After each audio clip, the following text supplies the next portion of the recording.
Okay, good morning. We're just waiting while a few more attendees join us, and then we'll be making a start shortly on the roundtable for today.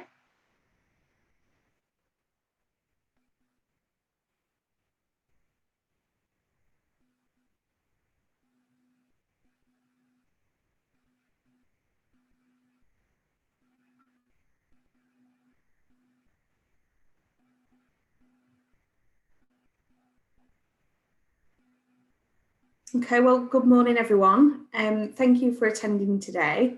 I'm very pleased to be hosting today's roundtable with a lovely guest panelists joining me as well to discuss everything around COVID and all that that's brought with us, and whether or not that's going to change the way in which we work and on our workplace itself. So I'm Nicola Mason. I'm the HR and Operations Director here at Napthans. We will shortly just be turning to our panellists to introduce themselves before we get going with the discussion. But before we do that, I just wanted to do a little bit of housekeeping, just in terms of how you can add any questions. So as we are discussing things, if you do want to add any questions, please do add them in the Q&A panel, which is at the bottom. If they're relevant as the panelist is talking at that time, then obviously they can answer that as we go, or alternatively I'll try to make sure that they are addressed throughout the session as well. Okay, so without further ado, I will hand you over to our panelists to introduce themselves, and our first one being Lucy. Hi everyone, thanks for joining us today. My name's Lucy Truman. I'm the Managing Director of Truman Change. We're a small business based in Blackburn, Lancashire, and we help organisations to change the way that they work. Martin, I think you're next. Thanks very much. Yeah, so my name is Martin Ellis, personal best learning and development, based in Southport, not so sunny Southport today. And I'm a leadership development consultant and coach. So it's kind of delivering leadership and management qualifications and also coaching leaders. Okay.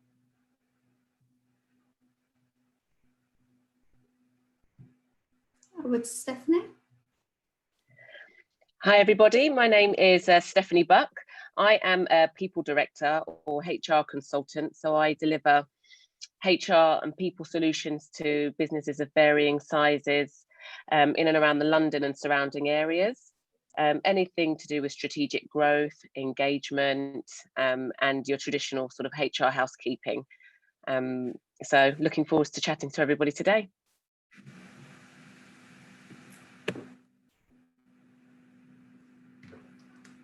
Thank you. Now on to Leon. Yes, good morning, everybody. Sorry about that. I'm Leon Campbell. I'm a director at Door4, and we're a digital performance agency. We help ambitious brands to generate increased demand for their products and services with online experiences. It's great to be here and looking forward to the roundtable.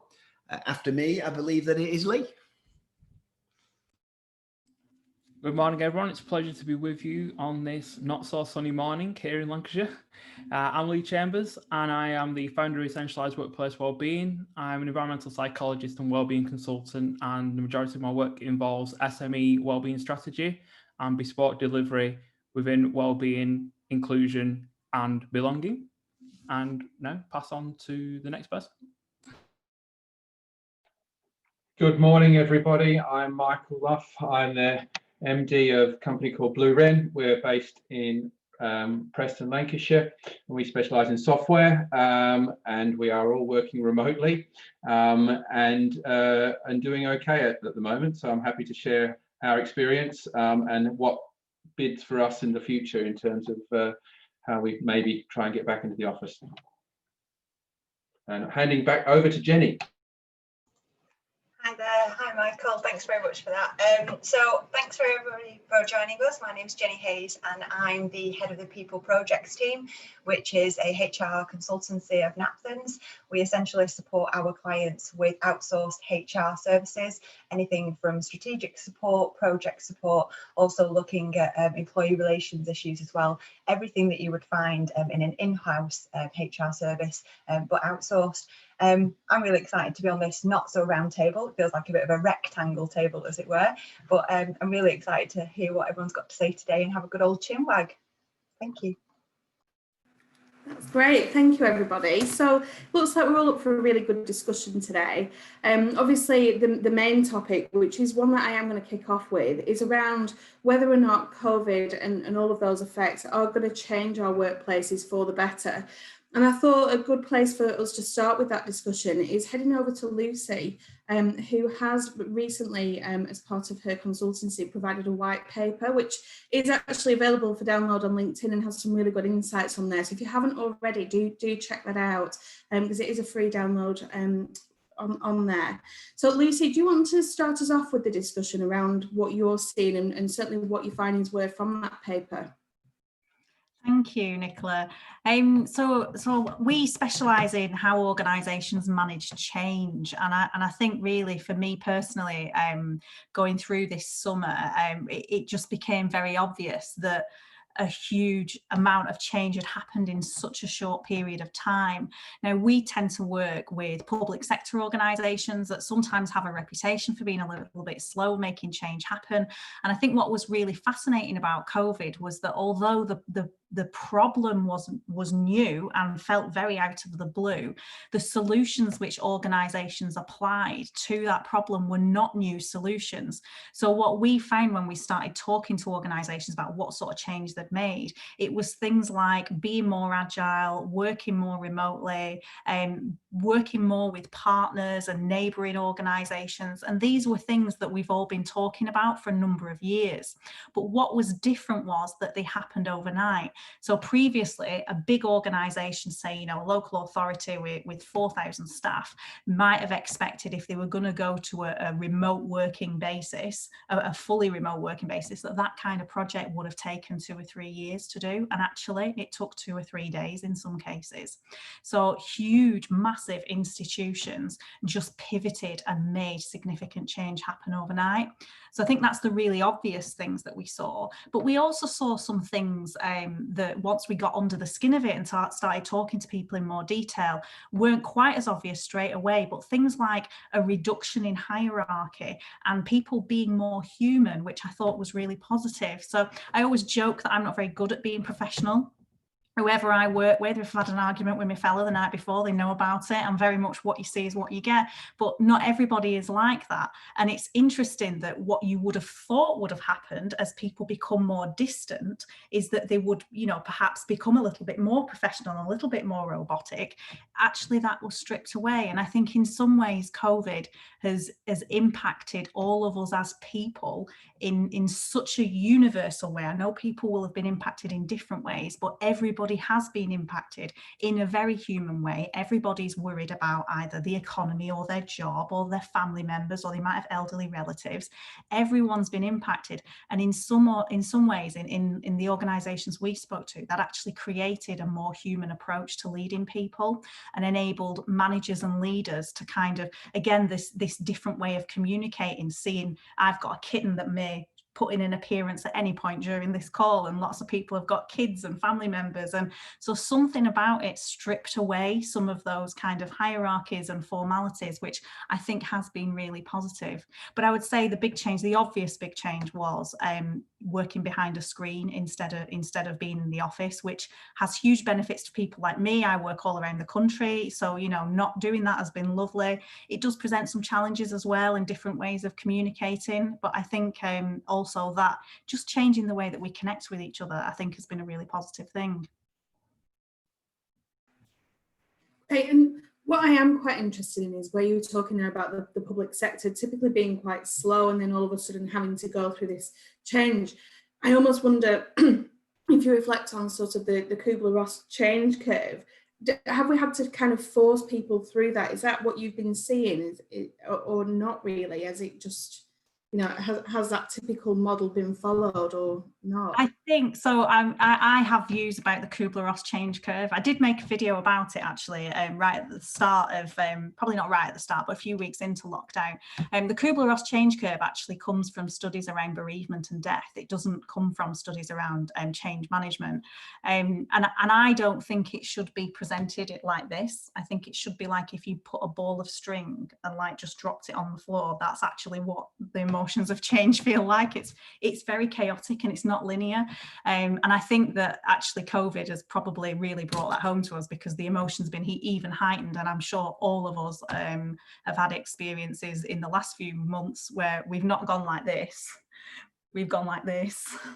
So I think what it has done is it created, I guess, that burning platform, which people often talk about in change management, you know, that sense of urgency.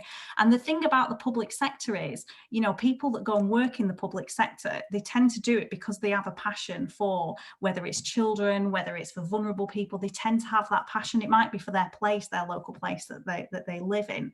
And it ignited that passion. So I had somebody that had been in local government for a number of years say to me, I feel like I've been here 20 years and I'm finally doing what I came here to do, which is help people.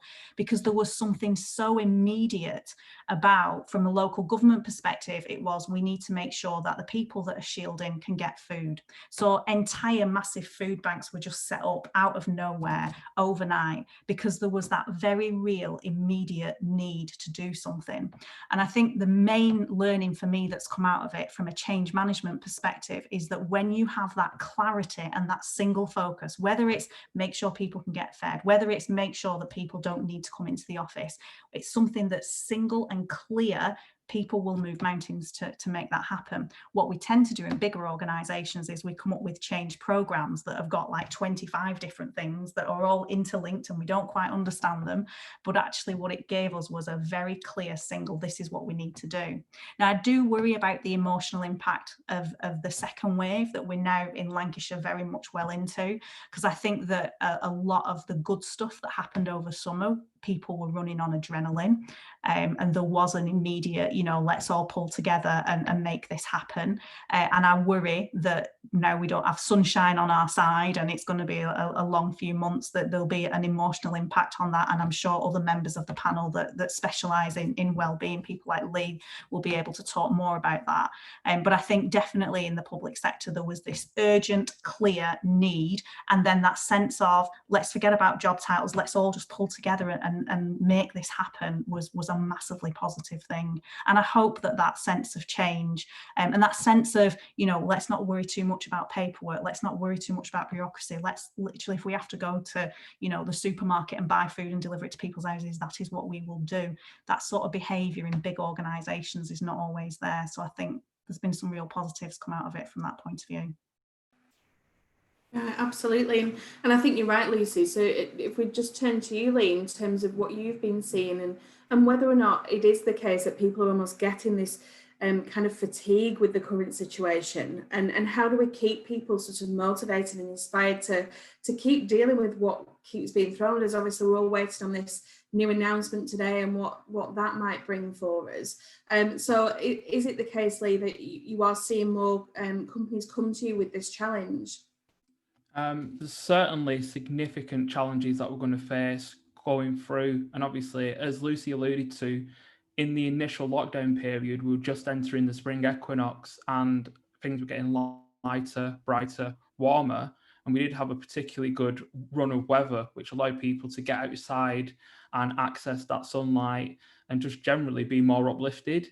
And there is significant challenges as we now face further restrictions going into what is the autumn equinox. And many of us will be aware of seasonal affective disorder.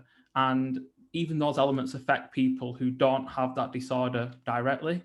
And a lot of the significant challenges that we're facing, I mean, me and a number of other providers have actually founded Wellbeing Lancashire as an acute task force to help businesses and communities with the challenges that we're going to face over the coming months.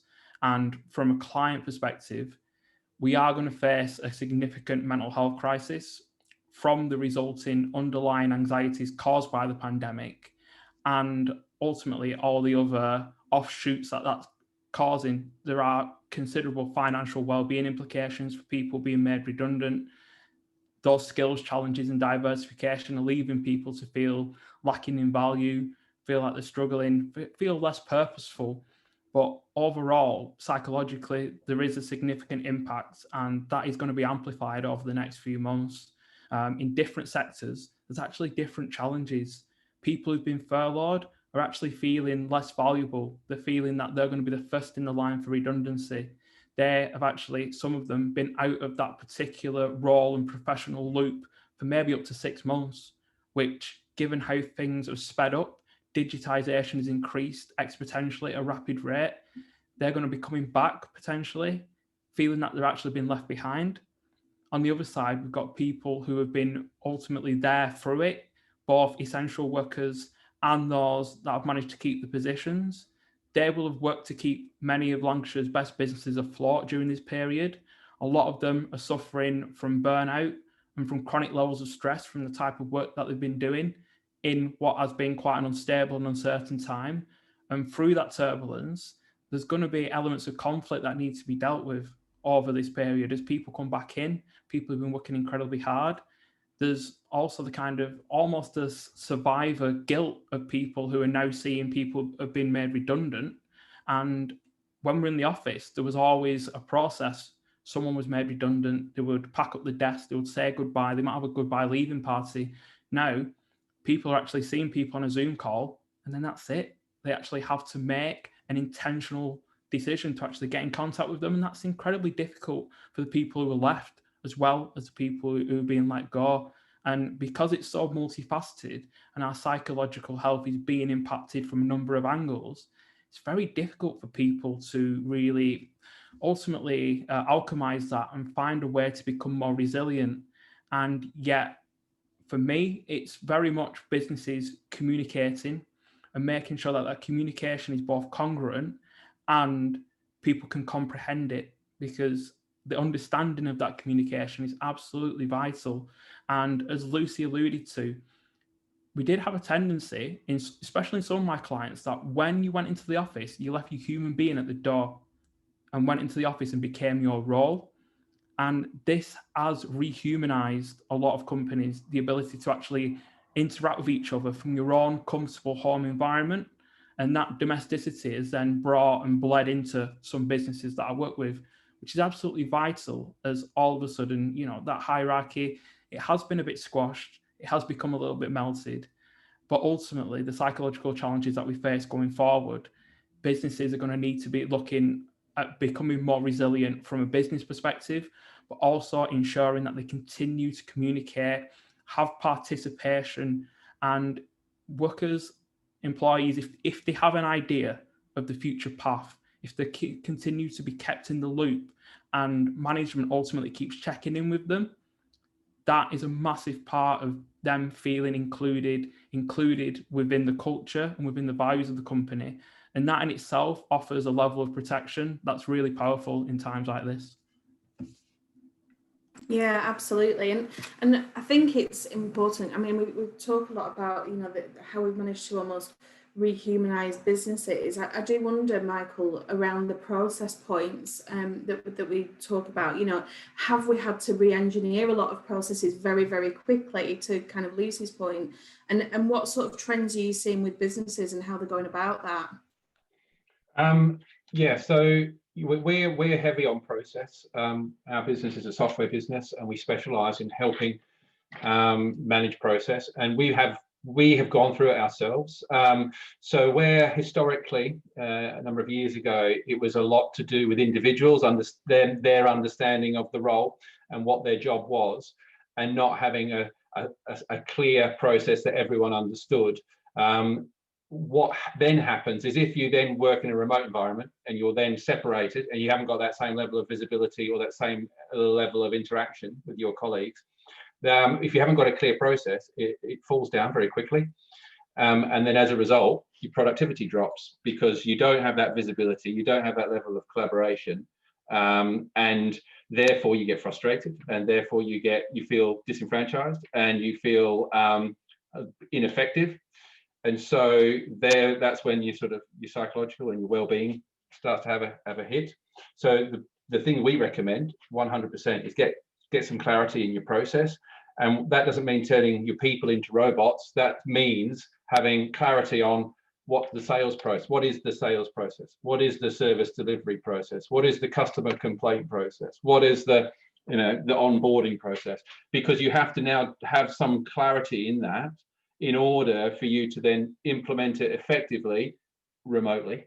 And then you can get your systems together and you get your software, whatever that might be, in order for you to manage that process in the most efficient way, where everyone gets visibility of what is required, and they can then understand their role in that, which that has a massive impact in their creativity. You'd think, oh, giving me a very clear process turns me into a robot. It actually gives me a framework to be more creative, more innovative, give me a better level of contribution into moving us towards whatever that goal might be, whatever my role in that process is. So my first recommendation, which we've gone through and which other businesses should definitely have some clarity on your process. So a process map, or at least written down in some way that everyone understands, and then use that process to then implement both how you work, but also the systems that you use in order to deliver that. So we've all moved online, like we've got here in Zoom, and many businesses will use Teams, but that's a collaboration tool. That is a way of communicating. That is not a way necessarily of managing process.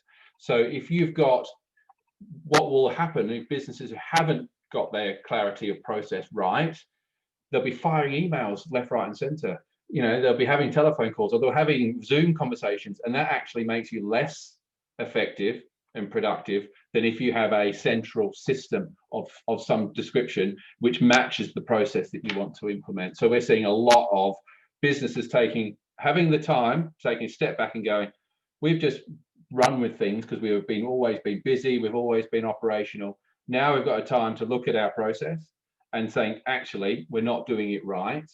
We can implement something now, get that right, and then make ourselves more productive and effective. And as our business, we're more productive, which is great. I mean, as a business owner, more productivity is great. So we're about 30% more productive, and measuring productivity is really important. What are you measuring? But we measure the things that are important to our business, and we're up 30%. But also alongside that, we're using a tool called Office Vibe. It's just a piece of software that basically asks our people how they're feeling about things, what they're comfortable with in terms of their responsibilities, the level of communication, the level of recognition, and all of those. So our ENPS now was sitting at around 20, which isn't actually that bad. It sounds bad, but it's pretty good. It's now at 65, so it's actually really, really good. Now that's after lockdown. I don't know what's good, like Lee said, I don't know what's going to happen now. We are getting that fatigue, but we are trying to bring people back into the office, and we are trying to initiate social activities remotely. But that is tricky. I mean, I'd love to hear some ideas on how to bring us together and engage everyone socially. That's the gap that we don't have, and I don't think remote working can sustain that. I think we do need to physically be together at some point, but I don't know how much longer we can last in that way. But that's our sort of our insight. So hopefully that's been of interest. Thank you. Yeah, definitely. So just throwing that out then, I suppose, to the panelists, have you been seeing any particularly effective ways of being able to bring people and that social element back, albeit obviously virtually? Well, I mean, I'll just add there, Nicola, we try and bring our teams in on what we call an all hands. It's a concept that's probably familiar to a few others, where we bring everybody in on Zoom. The entire business joins in every 3 or 4 weeks, any more than that, and then it tends to make them a little bit more, they get tired. So we try and keep that duration right, and that delay between them right. We've had Zoom quizzes, we've had little social evenings and such. There's obviously not a great deal that you can do for true social connection. It's something that I'd love to find a solution to as well. We're doing, like Michael said, we're trying to bring our teams back in bit by bit. I think back in July, August, it felt like that was something that was possible again. We were in a position where we were starting to get our teams in. We had 3, 4, 5 people in, but we've seen the hunger and appetite to be back in just diminish slightly. I'm here now. I'm actually the only person in this 2,500 square foot office space. Everybody's talking about what is the future of the office. I still think it's very much businesses will still need central hubs for their people to come together. To follow on from what Michael said, some fantastic points there. I think making sure that the team understand the codification of how a business works, the operations, what that process is fundamental, certainly when people aren't spending time with the peers and with the line managers, their mentors, the people where they get their inspiration from. We put our efforts into creating an ops manual over this time to really start to clarify where this information comes from, where the processes live, where all the systems that we use are. But it's no comparison to having people all working in the same place, all getting together, sharing that the vibe and the buzz, if I dare say that, of actually being in the same place. One thing I would use just to tie that up is we split our measurement between the business as usual and productivity and things that are easy to measure in a day-to-day basis, the things that appear on P&Ls, on balance sheets and efficiency reports. And we found that remote working with many members of our team who are similar to Michael's in terms of roles are more productive. They seem happier. They enjoy working more remotely. I come into our car park and some of our team are having the McDonald's breakfast on a car park on a Friday morning together before they all disappear off and go home. But then there's what I would look at as growth, progress, ambition and innovation. A lot of those things, how businesses change and adapt and evolve, I think have been stunted a lot by people just being remote. I don't think that true innovation and progress takes place over Zoom calls. You know, I think that a 30-minute Zoom call is 2 minutes of people checking the mic, 28 minutes of them trying to get off a Zoom call in many cases for many people.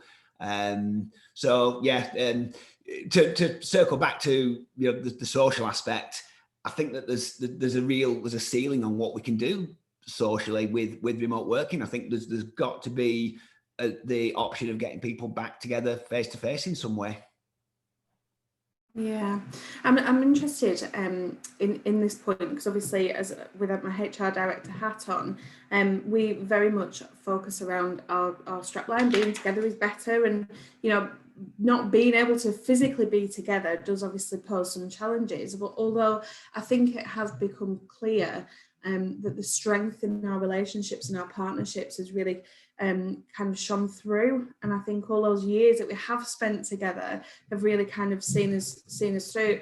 Jenny, I'm interested to hear from you in terms of whether or not this is something that you've been seeing across businesses you've been working with, and whether you agree that this is something that is going to change for the longer term. Yeah, absolutely. I mean, just picking up the napkins point in terms of what we've been doing from a team point of view on that fun aspect, we try to mix fun with actual meaningful conversations about how are you doing. So we have regular sanity checks, as we call them, as blunt as that. Lee, I'm not sure if that's allowed in the well-being world, actually, calling a spade when it comes to sanity checks. But on a Monday and a Friday, we'd start off the week with how are you doing? What have you, not necessarily what have you even got on, but how are you feeling about the week ahead of you? And it's creating that camaraderie. And then at Friday, we always almost do a bit of a check. How has your week actually been? And then we introduce some fun. So from the fun point of view, Michael, we have done Pictionary on the whiteboard using Zoom and Teams. We also find out fun facts about each other by doing two truths online. It's always quite interesting. We also play charades or charades, depending on which part of the country you're from. We also do Through the Keyhole, where we've sent in pictures of things around our houses to try and identify where everyone is. We also play the generation game. I don't know how obviously the age of everyone here, but for the audience as well, you might remember obviously Bruce Forsyth with the conveyor belt, and you had to remember everything coming across the screen. That's how we do that as well, just to try and make things a bit fun. But absolutely, I completely agree with Leon and Michael that it's no real replacement for the real thing. But in terms of what my clients are doing, certainly they are struggling with that connection, and they feel that when they are speaking to employees, either they're still on furlough or they are back in the office, unfortunately, they're delivering bad news, and that's often an at-risk conversation in relation to redundancy. So the communication that they're sharing with a lot of their employees is bad communication, because it's a bad message that's centric to what's going on. And unfortunately, we're not at that stage at the moment where we've got a positive from many businesses, unfortunately. So in terms of what we're seeing, yes, they are very much trying to connect with their retained employees, but unfortunately, they are communicating with those employees that they're letting go as well. So it's a bit of a sad message from me, unfortunately. Yeah, and I suppose I'm interested to see, you know, what that future is going to look like. And I know, you know, none of us have got a crystal ball and know what's going to happen. And, you know, nobody could have predicted this 12 months ago even. So it is, I suppose, difficult. But I suppose I'm wondering what are going to be the key trends that we see coming forward across businesses, really. Yeah, a lot of them are contemplating obviously closing workplaces down, and a lot of the rationale behind it is that, oh, we've always wanted to do this, and now the coronavirus pandemic is a perfect opportunity. Let's just close the bricks and mortar down. I do feel in some examples maybe that's a bit of a knee-jerk reaction. That it's maybe quite short-sighted, and therefore it needs further thought and consideration in relation to that. A lot of people have jumped onto the remote working bandwagon in that this is the way forward, but there is a lack of goal for the future in terms of what we're actually really trying to create when it comes to a sustainable business. So we are seeing a lot of trends when it comes to let's close down the workplace. We're also seeing a lot of reduction of just headcount generally, but in terms of teams where we're seeing a lot of individuals have more responsibility because they're absorbing a lot more duties, and therefore that's partly because of a downturn of work, but again, it's not looking at the long-term business needs really. It's thinking that, well, we can save some money now quickly, but ultimately we'll just pile some more work on people, and then it's going to make the business more efficient, and we'll cut headcount, everything will be fine. This is the new slimmer model going forward. Again, it tends to not particularly be very thought out, and again, it's very much short term, and I feel that generally the feeling out there is still panic. Whilst we've been in the coronavirus pandemic for quite a while now, people are still panicked by it and the uncertainty of what it holds for businesses and the employees within that, and obviously the owners. They just don't really know how to handle things. Other trends that I'm generally finding is that people are ignoring the advice from the government in relation to going back to work. They are just going back to the office, regardless of whether they can work from home or not. They need that connection face to face. They need to go back into the office. So regardless of whether you can do your job 100% of the time at work, it doesn't matter. They're wanting to go back into the office, and they're allowing their employees to do that. And that's because their employees want that, and that's because they need that connection, and they need to feel some sense of normality, even if it's for just one day a week. So they're going a bit rogue sometimes, which is fine, and it's their prerogative to do so. But yeah, a bit rogue. Yeah, and it is interesting. I think it is this desire, isn't it, for this human interaction that we kind of keep coming back to, really. Stephanie, I'm interested to see if you're seeing the same sorts of things, and also, you know, if this is going to be the norm going forwards, what does that mean in terms of, you know, how we actually manage and lead people? You know, because obviously there are some challenges that come with that. And we've already touched on that a little bit, but I'm just interested to explore it a little bit further, you know, even down to the likes of supervision of work. Yeah, absolutely. I think I'd agree with a lot of that Jenny has said in terms of this knee-jerk reaction that we're seeing from businesses, feeling this sort of urgency to make it work, make quick decisions. And I think businesses are still very much in reaction mode to the pandemic. And I think to some extent, we're 6 months in, and we've, you know, I'm feeling from my clients a sense of accomplishment almost in the teams. Look, we've done it. We're all home working. You know, we've sustained the business to some degree. We've got through the furlough phase. Now we're looking at sort of business numbers. However, it may actually be another few weeks or months before we really begin to see what we're missing or what we've actually gone without, and where the gaps need to be bridged. And in terms of managing work, I think there's going to be a big focal point needed for businesses on measuring output, managing output. I think leaders are going to need to set the example from a communication perspective, and remember that those water cooler moments don't happen anymore. That communication that just happens has just disappeared into thin air. So there's lots of little things, valuable pieces of information that everybody no longer has access to, unless you make a point of communicating, and not just setting an agenda for a specific meeting about a specific project. There needs to be a provision for the everyday anyway communication. I think that's really important for the new way going forwards. I think businesses have now realized that money can be saved, and time can be saved with the remote working. But as the fatigue sets in from the pandemic, they're realizing that there's a need to make provision for collaboration. There are a percentage of workforces that cannot work from home on a long-term basis. They either don't have the setup or they don't have the desire to do that. And if those people are of value to the business, then there needs to be provision for those people as well. So I think there'll be a balance, but this is definitely going to change the way moving forwards.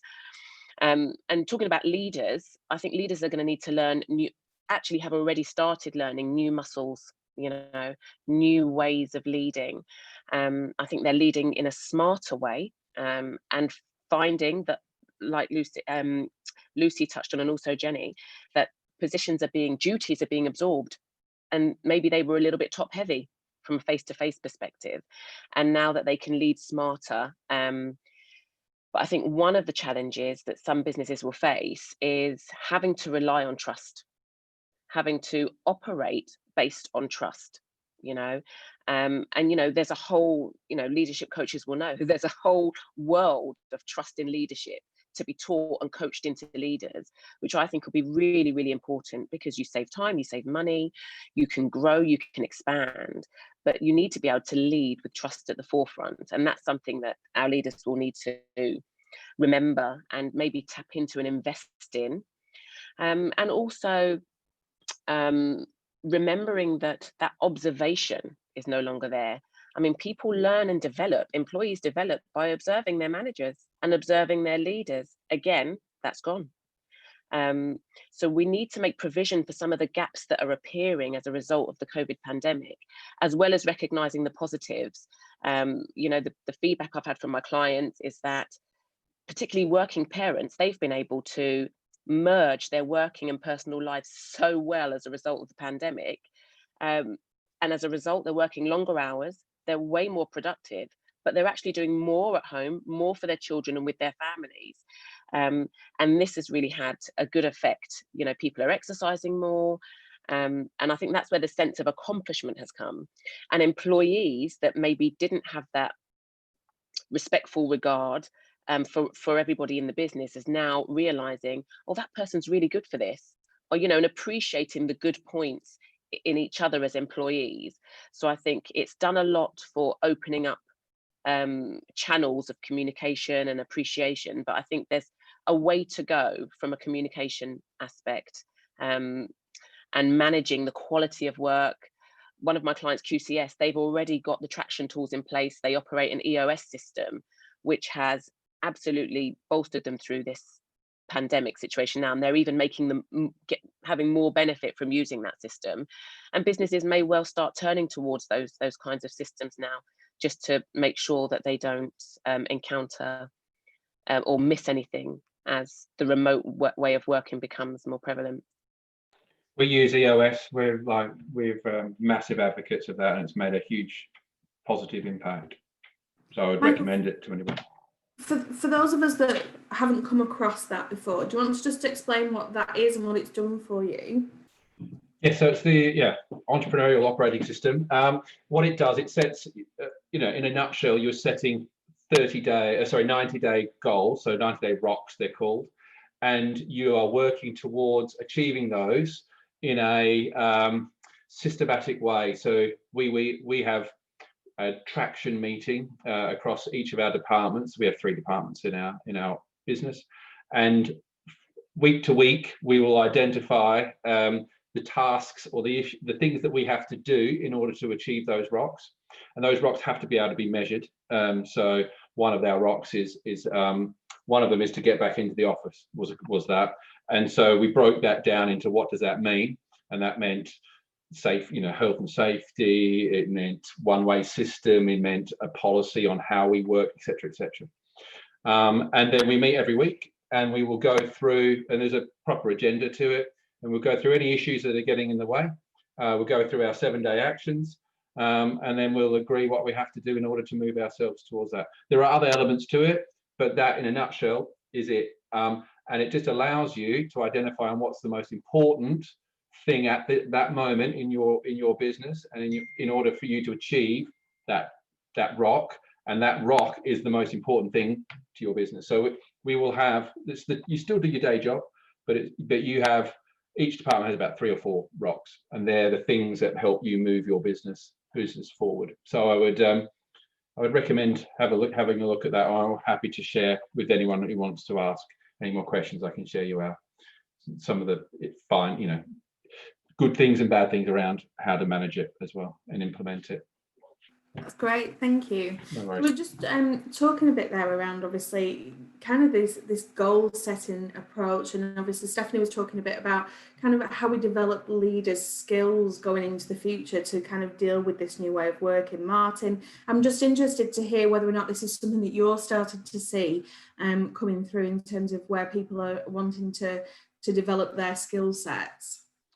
Yeah, thanks, Nick. And I've just picked up on the question on the chat, which seemed to be around trust, actually. And there's talk of some, shall we say, some old school styles of leadership, whereby a little bit skeptical about people working from home, and this kind of sense of, can we trust people working from home? So I think the good news I've noticed throughout the COVID-19 is that organisations are continuing to invest in leadership development. I think organisations recognise that it's leaders that will do just that, lead their people and their organisations through these challenging times.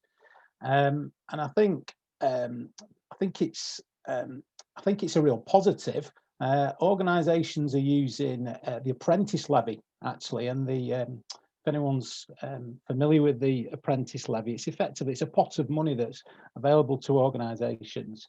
And it's there as a pot to develop your staff, and some organisations are using this approach to develop leaders. So that's an 18-month programme where they'll get a qualification at the end of it, which effectively is their leadership toolkit.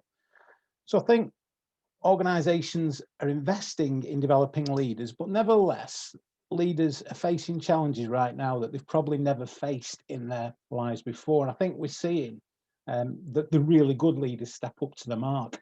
I think it was really interesting listening to some of the examples before about the amount of change in the public sector. I was working with a leader in the public sector recently, and he believed truly in living out his values and being visible for his people. And he wanted to remain visible, even though he's working in a different environment. So he looked at a range of different communication tools that could be utilised, and WhatsApp groups were set up with various people within the organisation, and this flattened out hierarchies. There was no hierarchy within a WhatsApp group, but he really implemented some of the good measures that we've heard today about quizzes and just staying connected and keeping engaged. But what he feels is that the changes that have been forced on organisations have kind of moved organisations forward in some ways, particularly public sector, 2 to 3 years in a space of 6 months. And leaders stepping up to the plate, being visible and undertaking actions that give people the IT access at home are a massive part of this. So I think that it's about really leaders having the emotional intelligence and the ability just to recognise that, as we've heard about the change curve, everybody's responding to this massive change differently. Some people will actually be really enjoying working from home. Some people will have wanted that opportunity for a while, and for them, this is a great opportunity. But I think good leaders are also recognizing that actually people are connected, like to be connected with social animals, and we need to keep in touch with our colleagues. I think there's a real good point around furlough, and I think there's in many ways a bit of a ticking time bomb, which I see as the next leadership challenge, is that Some people have been on furlough, some have worked throughout this period. And I think some organisations, whether they're aware of it or not, I think they've placed additional responsibility on some of the staff that haven't been on furlough. So there's going to be potentially some simmering resentment when we've got people coming back from furlough into the workplace that may feel aggrieved at having been placed on furlough. But I think that some of the staff that have worked through this period will feel stressed and overwhelmed, and leadership, good leaders will recognise this. And I think that's really about recognising that there's some team development work to take place here. Trust is the key. So I think, is it Patrick Lencioni, 5 dysfunctions of a team? Without trust within your team, nothing else will succeed. So I suppose leaders really just need to step up to the mark, be authentic, be visible, connect with their people, and reach out and just really understand and listen. So, you know, where are we at right now? And I think, yeah, absolutely. I think development is part of that. And I think the good organisations recognise that actually we do need to continue to invest in not just our leaders, but our people as a whole, to really support them through this massive change that we're all experiencing.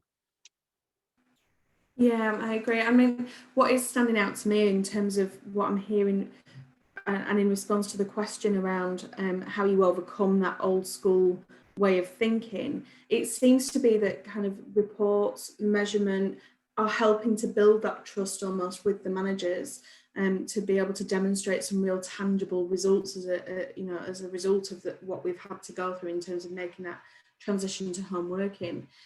One thing that does spring to mind, and it is actually in line with what Justine's just been mentioning here within the Q&A, around how employers have had to really focus on how we look after people's mental health and our responsibilities that lie there, is this piece around almost the psychological contract, and to some extent, you know, Maslow's hierarchy of needs around security and environment, and have we almost lost that as employers, and how do we seek to build that back up? Because obviously we're not necessarily going to be responsible for what is happening in that person's environment as we would if they were coming into the workplace. And if this is going to be a challenge for us moving forwards, and we see that this is our workplace has changed forever, how do we seek to make sure that we're addressing mental well-being, but also, you know, ensuring that psychological contracting tied to us as employers? Lee or Leon, I'm not sure if you want to chip in at this point. Well, I'll speak first. I'm not going to claim to be an expert on mental health and the tricky subject around that, but what I would say is my view.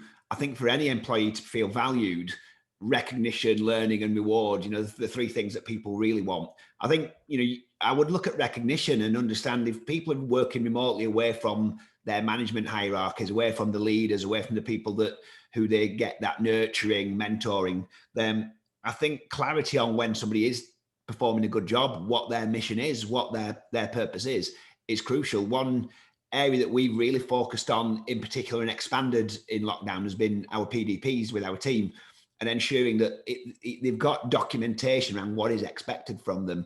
Some roles in various businesses are very much about output, about productivity, about achieving numbers, things that are easy or easier to measure. But a lot of creative roles, management roles, leadership roles, even at board level in businesses, are really about driving growth and change, things that don't really fit necessarily into a one-page OKR or EOS system. We've looked at OKRs, which I think are similar to the EOS process, where members of teams and teams themselves have got measurement plans to determine whether what they're doing is working. You know, not everybody's job can be measured day to day. It is about how much progress is being made. So I think if businesses make it clear to the teams what's expected of them when they're doing a good job, give them the ability to either be corrected, any remedial action being taken in a managed format, and that recognition and positive appreciation can be shown when there is a system there that the business can recognise. Right, Thank you. Yeah, and Lee, I was just wondering around this psychological contract, do you have any sort of top tips on how we maintain that? Yeah, I can very much mirror what Leon's saying there. I mean, at that base level, some of the points that have been brought up in this roundtable are really vital, because for an employee at the moment, that clarity is vital, because so much is uncertain, quite often in their own lives, but clarity of process, where they're actually able to know how their role carries out day to day. So naturally, I'm getting a lot of clients saying my employees are frustrated. They're trying to get in contact with each other to collaborate. It's not effective. And often it's down to the fact that they've not set boundaries on communication channels, and they've not got an anchored process where people can see how to make it work on a day-to-day basis. So they're trying to do it themselves, which creates that underlying frustration. And you can't see if your colleague's having a really difficult day when you're working remotely. They might be in tears at the desk, yet the curt email you get back from them, that sets you off as an employee, and suddenly the workplace dynamic is affected. And it's those little nuances that are so often that you pick up on in our office environment. It's also important for us to consider that from an environmental needs perspective, like it's been highlighted, everyone has that individual need as well as the need for the role. So some people are really comfortable working remotely. Some people have roles that are really effective working remotely. But on the flip side, some people would prefer 4 days in the office. And that's always going to be the case. That is their environmental need. There's also roles where it's almost impossible for them to translate that and commute that to a role that's working remotely. So when we're kind of looking at that psychological aspect, feedback is absolutely vital. Some autonomy, but definition of role, again, the clarity of role, and for them to have the autonomy to work around that, to bring their values through, and also for the employee's identity, values, and culture to still be transmitted even when working remotely. And that's a challenge in itself. And yet those same anchor points that you had as a company when you were in the office, it's about attempting to replicate and numerate those in a very, very similar way. And sometimes it actually needs for you to give the space to the employees and say, look, here's 30 minutes for you to just, offload. Like Jenny said, that sanity check. I've worked with a company that does wobble moments. So when someone has a wobble, they can speak to management about that wobble.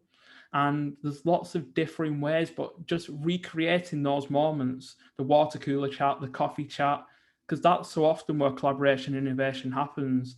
And ultimately, when it comes down to an employee's well-being within the workplace, the authority that you can ultimately have as an employee for that safe working environment, it really comes down to that, that appreciation for role, appreciation for challenge, clarity of both role and process, so people's working environments are more seamless. And just understanding that from a remote working perspective, there are some, health and safety regulations, DSE assessments you can do now, because digitization has accelerated so quickly. Some things that were not possible 6 months ago are now possible from a workplace perspective, even remotely. If I could just add there, just from the mental health and wellbeing perspective, I mean, we've seen it with children with the return to school. There's been a shock just how many children struggled without the stability and structure of the school day, a lot more than they expected to see. So I think from an employee perspective as adults, it will come out possibly a little bit later that we rely on so much from the workplace. So one of the exercises that I'm going through at the moment with one of my clients is to tap into or re-tap into the drivers of each of our employees, and not just the professional drivers.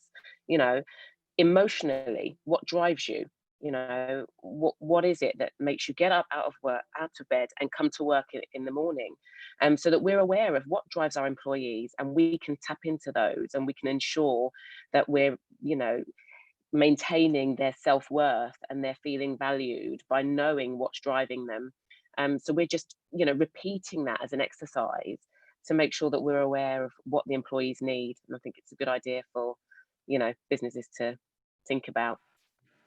And Stephanie, how have you dealt with those managers who've really struggled with that move, and those that do have a presenteeism type culture or thought process? Because I know that that's come up a couple of times in the Q&A, but obviously with you having raised this issue around trust, how have you dealt with that with your clients?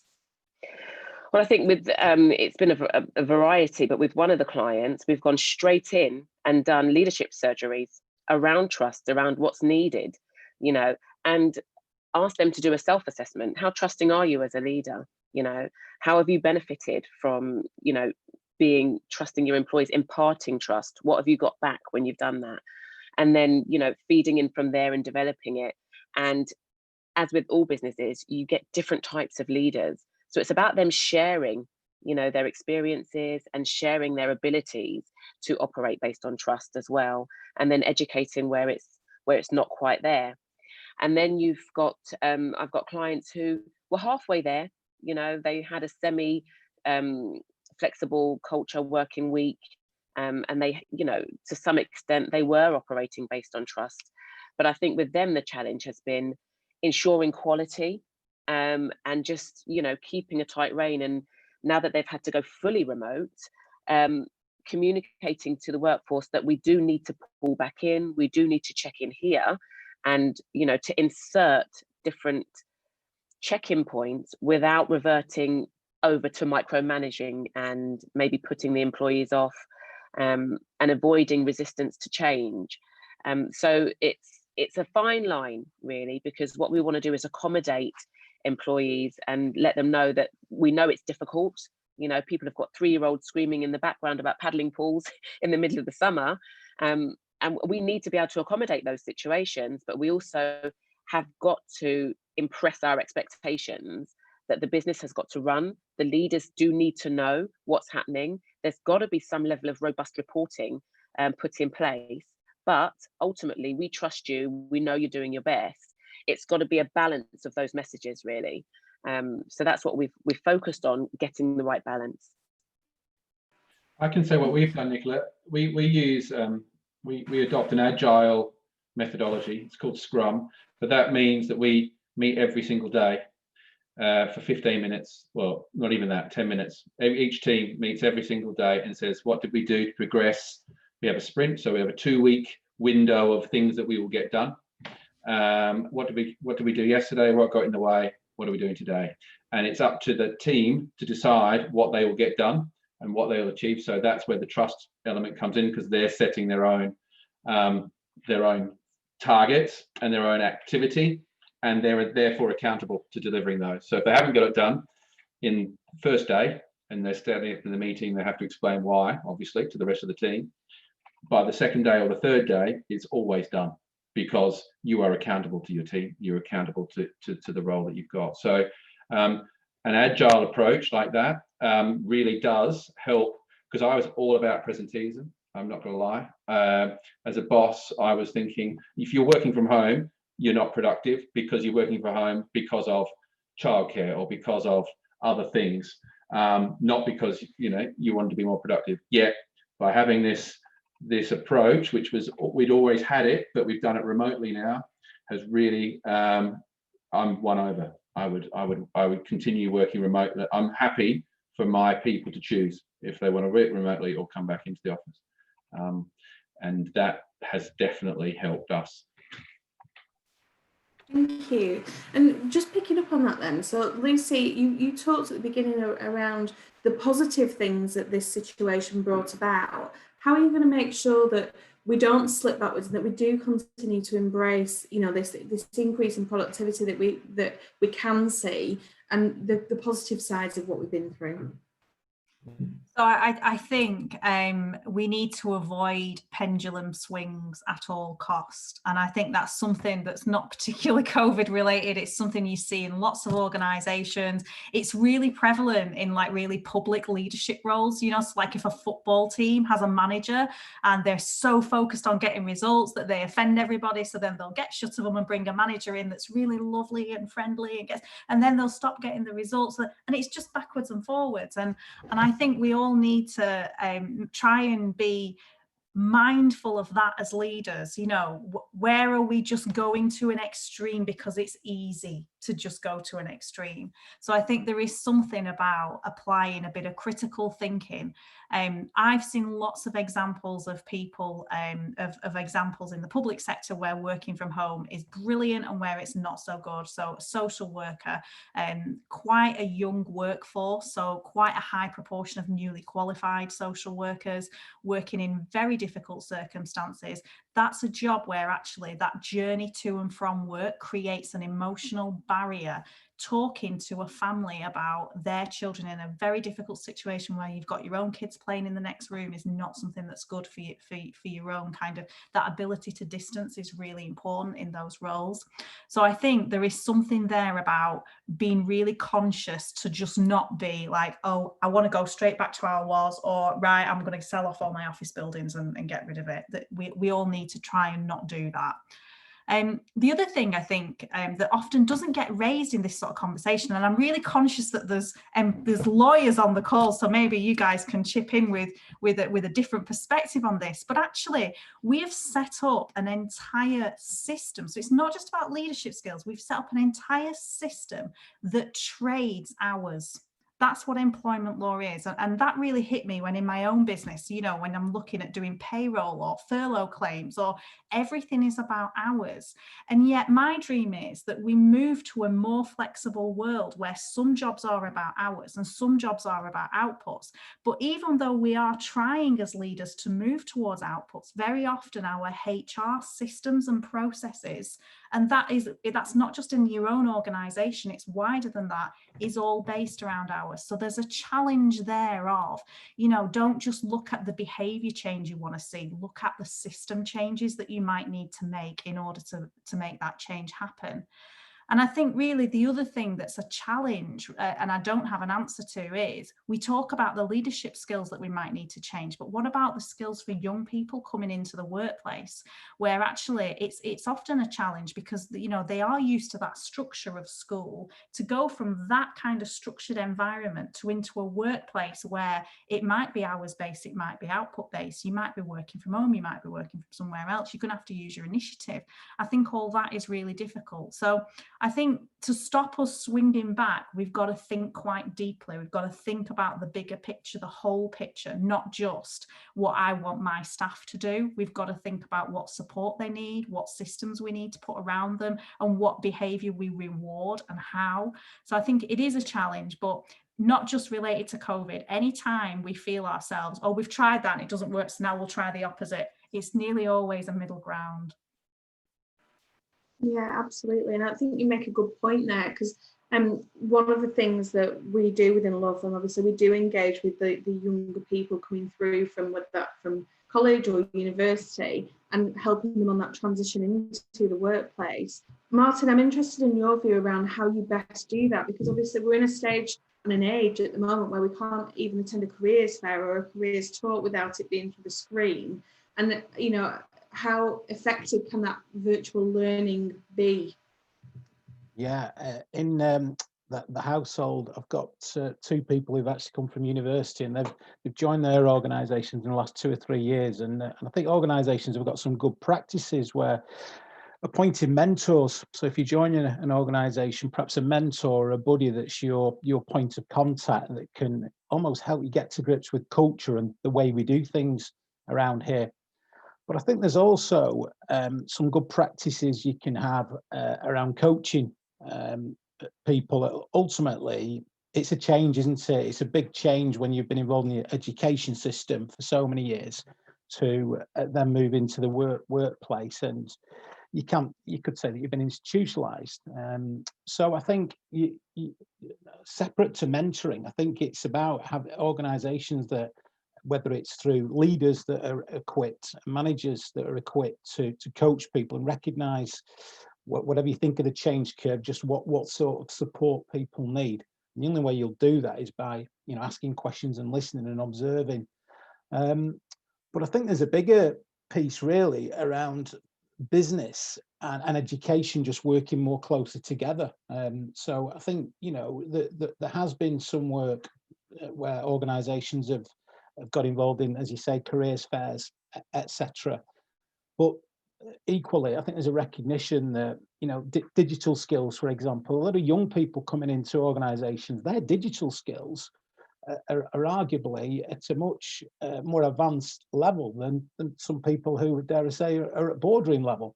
So it's almost about recognizing that people within organizations, we've got to be willing to learn from young people and the skills that they can bring. I think culturally, young people coming into the world of work, they're expecting development. They're expecting an organization that will give them opportunities to develop.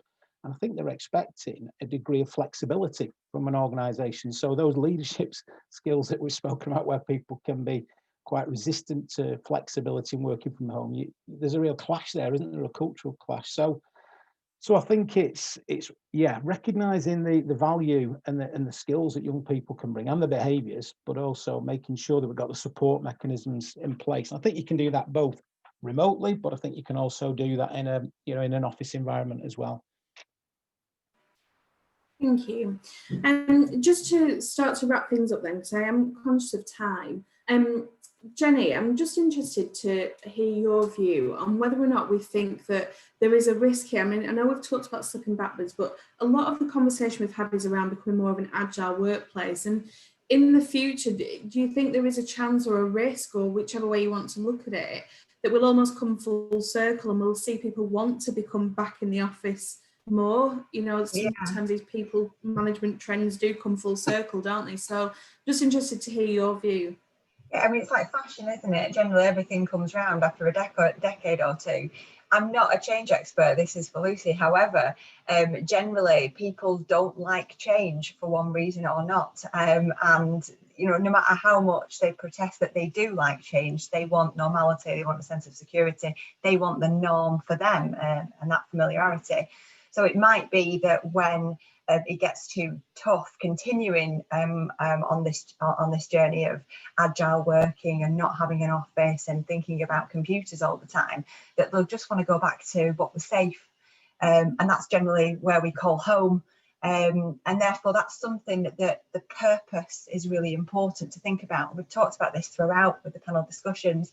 Why are we doing this? What is the purpose for the change? What is the purpose for the agile working? What is the purpose for having this meeting? What is the purpose for us even having this panel discussion? It's to think about the future and to inspire and incite a thought process for other businesses out there. But employees need to understand the purpose of what they're doing, and if that, so be it, is that we're moving towards a more agile model, or that we are going to use technology, or we are looking to work flexibly and incorporate the school run into working hours, for example, or occasionally having more fun in meetings rather than just talk about results, then they need to know why, and they need to know that from the leaders. And I think just pulling back on that point that we have been talking about, I would really like it if some of the leaders out there in the businesses could also drop their mask as well a little bit. They've been so strong throughout this. They've had the need to obviously steer that ship through these very murky waters, and they have been holding it together.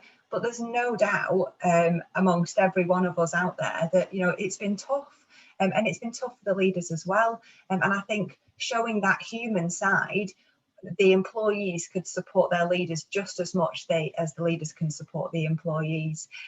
So helping, show that human element, show that purpose as to whether we do pendulum back and forth, that may be, and I wouldn't be surprised if that does happen, where it does come full circle, but understanding why at that time, why are we doing that?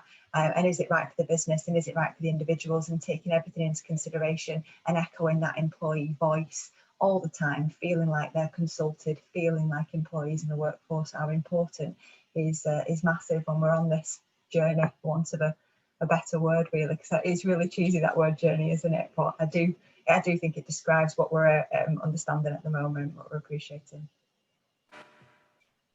Thank you. I don't know if any of the panelists have anything further to add around the kind of the future of the work and whether or not we think things will come back full circle. I'll just add there, Nicola, I think one of the conversations that we have with our management team is that we have to start behaving like this is the normal. And I don't want to get into the new normal cliche, but I think we have to come away from thinking that we're in some strange emergency times and this is transient. I think we hope it is, and we hope that in a few months we have the choice and we can do what we choose rather than what we must. But I think businesses have to have the processes and the attitude towards the team, towards leadership, towards development, managing job roles, managing performance, that look, we're going to be working partly or almost fully remotely for months, if not years, whether that's 1 or 2 years. We have to be behaving like this is normality.